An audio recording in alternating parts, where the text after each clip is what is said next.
What's going on, everybody? Welcome back to another edition of Gen Sports Corner. Back at you for 8/3/2021. Back at it for Tuesday of this week. We're going to talk about the Eagles, what's been going on with training camp. Then we're going to get into the Sixers, some of the off-season moves they've made, as well as some grades on the draft picks from last week's draft. So let's talk about Eagles training camp briefly. Update on Devonta Smith for those of you who haven't heard.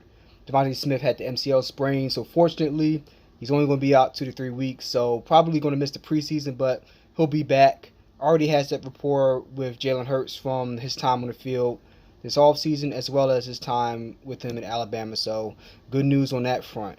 But not so good news is Carson Wentz injury. Injured himself throwing the football, injured his foot throwing the football. I believe he had surgery. And our first round pick from the Colts is at jeopardy because it's a strong chance he's not going to end up playing 70% of the snaps. So, who could have predicted that? And I haven't been one to say this, but it might be that he's injury prone, man. Maybe it's from playing through too many injuries and now it's catching up to him. I don't know, but that's what it's been.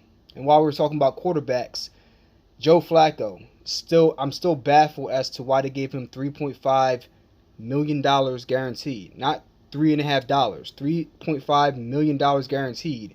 And the reports out of training camp is that he's been the worst quarterback on the field.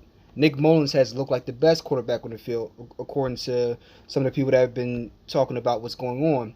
So who the hell knows what's going to go on with Joe Flacco? I'm reading here he's missing completions. He missed a 6'7" wide receiver down the sideline. It's like, come on, bro. I'm not too confident in Joe Flacco right now, but hopefully Nick Mullins looks a little bit better as our backup quarterback. Eagles also restructured the deals of Derek Barnett and Lane Johnson. Lane Johnson's in his contract goes through 2025 with 3 more years on the back end. And then Derek Barnett, he's in the 4th year at $10 million. And this is the last year of his rookie deal.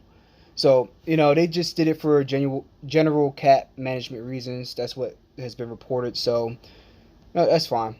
So that's what's going on with Eagles training camp. The first preseason game is coming up very soon. So I'm interested to see what they look like. Miles Sanders has been looking really good. That's what they've been saying. And then the left tackle position, that's where the other big battle is at right now.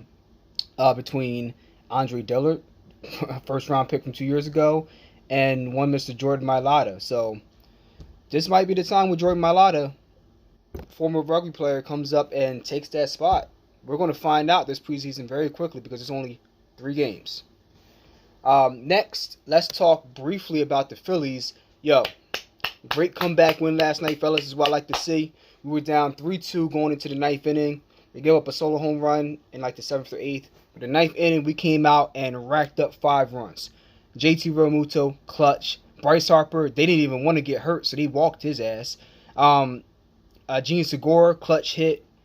Very, very impressive. Very impressive. Now we're, I think, 2.5 games back of the Mets for the division lead. So good job, fellas. Keep up the good work. Playing a lot better than you were just a month ago. And then lastly, we're going to go to the Sixers. Sixers made a big move today. Dwight Howard went back to L.A., so he rejoined the Lakers. And we ended up signing Andre Drummond to a veteran's minimum contract. So we pretty much swapped centers with the Lakers. And I'm excited about Andre Drummond. He averaged more than 10 and 10 last year with the Lakers.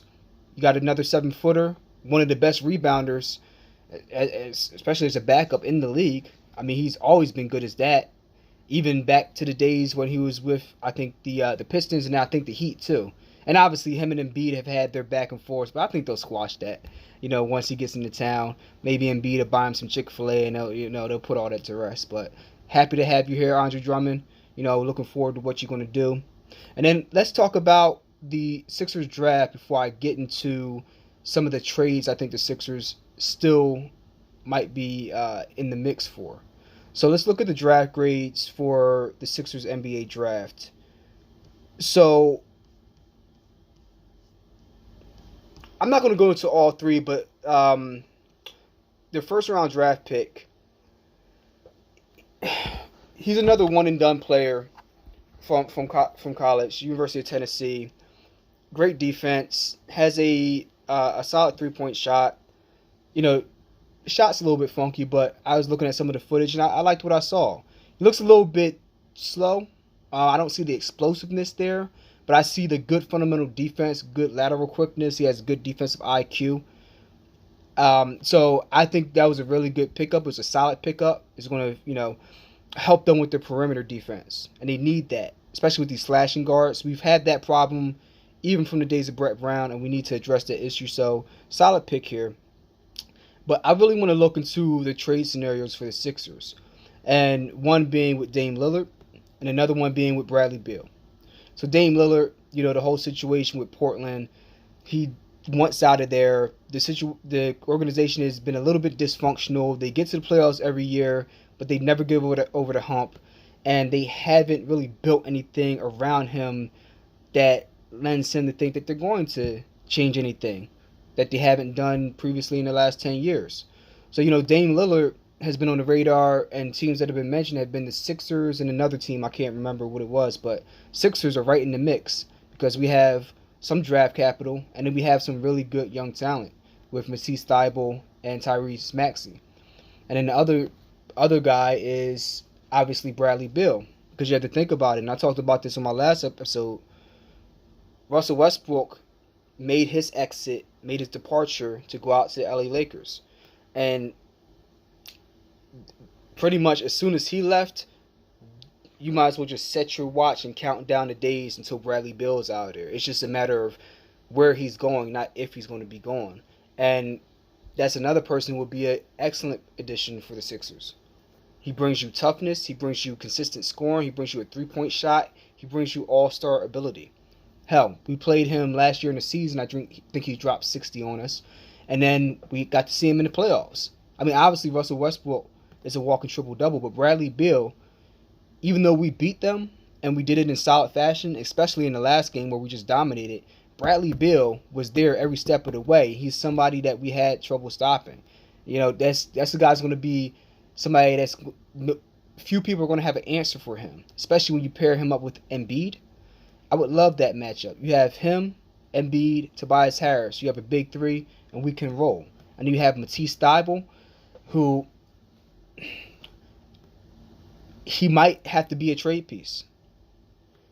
You might be able to get away with it with not giving him away for Bradley Beal, but for Dame Lillard, I think you would have to throw Thybulle in there along with a first-round pick. And that's the way I see it. It would be Ben Simmons, Matisse Thybulle, and a first-round pick, unprotected, in next year's draft to get the conversation rolling to get Dame Lillard. And then I think you might be able to offer just a little bit less for Bradley Beal. But I don't want to give up Tyrese Maxey. I don't know what you guys think, but to me, Tyrese Maxey is the point guard of the future. I mean, the guy's just a spark plug off the bench. Great decision making. Has a 3-point shot from college. Is getting better, but he's still somebody who I think is going to have a good 3-point shot moving forward. Just a slasher to the rim. I just love him all around as a player. So those are my thoughts on what moves I think the Sixers can potentially make moving forward. So that's pretty much all I have for you guys today. And then moving forward on the next episode, I'll be talking more about boxing because we had the fight with Manny Pacquiao and Errol Spence. That's going to be happening very soon. And look, Senator, 8 division world champion, future Hall of Famer, first ballot Hall of Famer, Manny Pacquiao, going against Errol the Truth Spence, who's kind of been the boogeyman at 147. And this is a big fight for both of them. If he beats Manny Pacquiao, that's going to catapult him into superstardom. If Manny Pacquiao beats Errol Spence, his legacy is already solidified, but it's just going to put him in a different category than a lot of the all-time greats that we talk about. So I'll be talking about that coming up next. That's big. And then we'll be talking about what's going to go on with the Tyson Fury and Deontay Wilder fight, because that's been postponed, if you didn't already know, because of the COVID the bug outbreak within Tyson Fury's camp. So hopefully it's not the Delta or Lambda variant, but we'll see what happens with that. But that's it for now. Leave your comments, questions, concerns in the comment section below. Make sure you go to my YouTube channel, Gen Music 856, and I have my playlist for my music and then playlist for Gen Sports Corner. Make sure you check both of those out. We'll be posting very consistently with the sports, as well as wrapping up this album. And we'll be putting up more music on the channel as well. So check those out. As always, I appreciate the support, and I'll catch y'all next time. Peace.